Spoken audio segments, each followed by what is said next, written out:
Imagine tracking cancer the same way we track cholesterol or blood sugar with a routine blood test.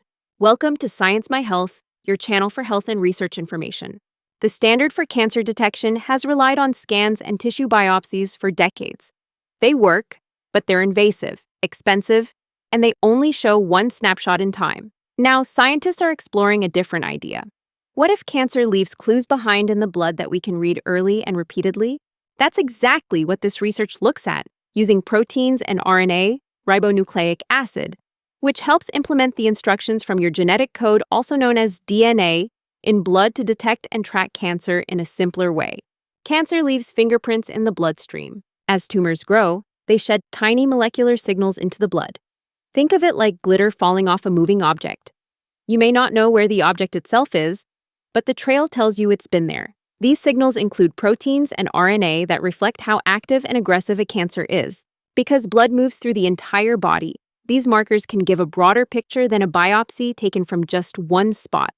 And unlike biopsies, blood tests can be repeated often, making them useful for long-term monitoring. Meet the 3 cancer markers scientists are watching closely. This study focused on 3 specific markers found in blood plasma: SOX2, Pee-wee proteins, and MALAT1.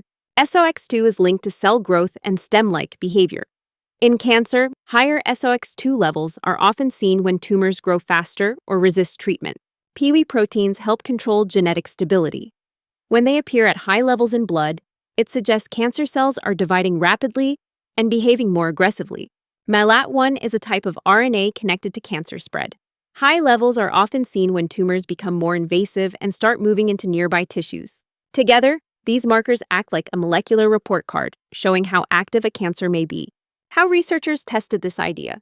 The study examined blood samples from 150 people with colorectal, breast, or prostate cancer, and compared them to 150 healthy individuals. Importantly, all samples were taken before any cancer treatment began. Researchers measured RNA and protein levels in the blood, and then compared those results to standard tumor markers already used by doctors, like Ki-67, which shows how fast cancer cells are growing. This allowed scientists to ask a key question. Do blood markers actually match what's happening inside the tumor? The answer was yes. All 3 markers, SOX2, Pee-wee proteins, and MALAT1, were much higher in people with cancer than in healthy controls.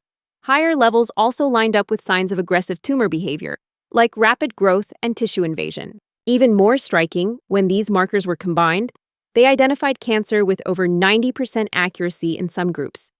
That suggests blood-based testing could one day help doctors detect cancer earlier and monitor it more closely, without repeated biopsies. Why this could change how cancer is tracked over time.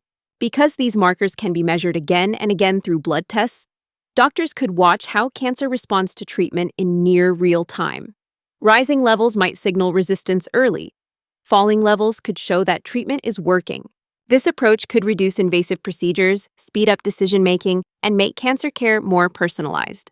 What this means right now, and what comes next?